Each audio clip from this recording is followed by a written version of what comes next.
Assalamualaikum warahmatullahi wabarakatuh. Perkenalkan saya Mirna Mawarni, NIM 1810209004 dari kelas Fisika Genap 2018. Pada mata kuliah Fisika dan Ilmu Tauhid ini, saya akan menyampaikan 3 materi. Materi yang pertama yaitu tentang tujuan manusia diciptakan.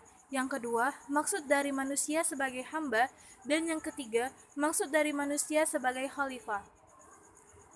Pertama, saya akan menjelaskan mengenai tujuan manusia diciptakan. Manusia diciptakan Allah Subhanahu wa Ta'ala bertujuan diantaranya adalah untuk beribadah kepadanya dan menjadi khalifah Allah Subhanahu wa Ta'ala di muka bumi. Dalam menjalankan kedua misi tersebut, manusia juga diberi beban yang cukup berat, yaitu berupa al-amanah atau beban taklif. Semua itu akan dipertanggungjawabkan di hadapan Allah Subhanahu wa Ta'ala berupa pahala dan dosa atau balasan syurga dan neraka, sesuai qadar al-ibadah, al-akalifah, dan al-amanah yang ia lakukan selama hidup di dunia. Terdapat beberapa ayat yang memiliki indikasi tentang maksud atau tujuan penciptaan manusia.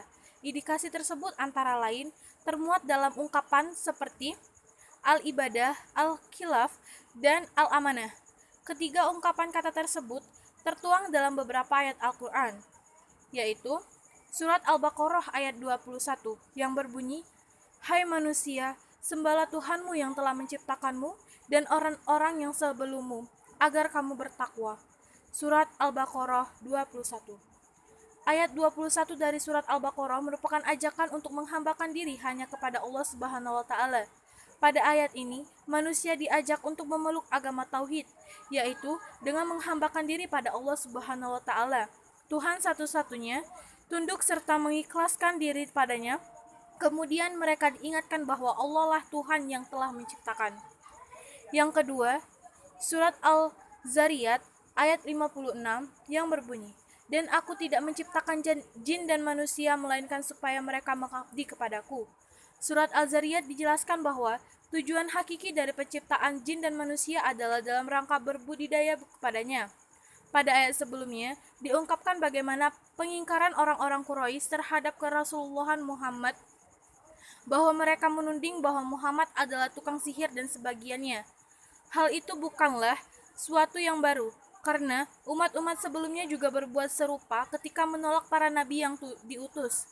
Lalu, Nabi Muhammad diajak berpaling dari mereka serta hendaklah ia senantiasa berzikir, sebab itulah yang dapat mendatangkan manfaat bagi kaum beriman.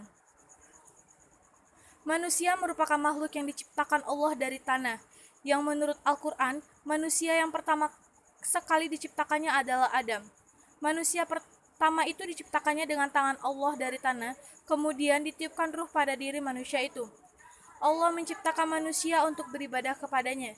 Ibadah yang dimaksud tidak hanya ibadah madhoh saja, akan tetapi semua aktivitas dalam kehidupan ini merupakan ibadah apabila aktivitas tersebut dilandasi keikhlasan kepada mereka. Materi yang kedua, manusia sebagai hamba. Kebenaran hakikat dari kehambaan Allah adalah ketaatan, kepatuhan, dan kedudukan hamba Allah adalah manusia yang taat, tunduk, dan patuh kepada Allah.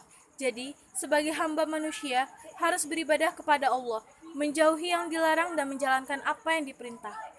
Pengabdian manusia harus dilakukan dengan sukarela tanpa paksaan, dan Allah pun tidak akan pernah rela apabila makhluknya tidak mau menyembah kepadanya. Di dalam ensiklopedia Islam untuk pelajar dijelaskan menurut ulama-ulama. Yang pertama, hamba karena hukum. Yang kedua, hamba karena penciptanya. Yang ketiga, hamba karena pengabdian kepada Allah. Dan yang keempat, hamba karena memburu dunia. Materi yang ketiga yaitu manusia sebagai khalifah. Sesungguhnya, manusia diciptakan untuk mengenal Allah dan menyembahnya, dan dijadikan sebagai khalifah di bumi.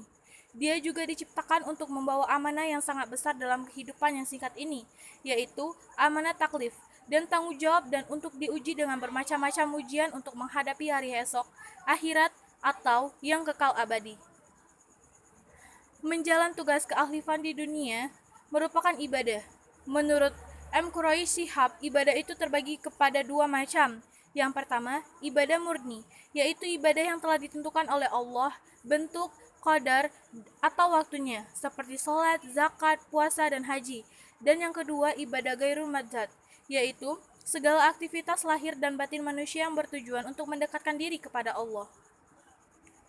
Khalifah yang dimaksud oleh Allah kepada manusia tidak hanya terbatas kepada pemimpin umat saja, akan tetapi mengandung maknanya kepada sikap manusia, yaitu bagaimana manusia itu mengatur dirinya sendiri, keluarga, masyarakat, sampai kepada tingkat pemimpin umat.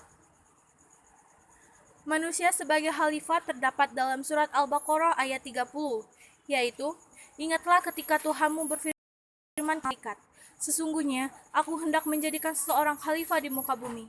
Mereka berkata, mengapa engkau hendak menjadikan khalifah di muka bumi itu orang yang akan membuat kerusakan padanya dan menumpahkan darah? Padahal kami senantiasa bertasbih dengan memuji engkau dan mensucikan engkau. Tuhan berfirman, sesungguhnya aku mengetahui apa yang tidak kamu ketahui.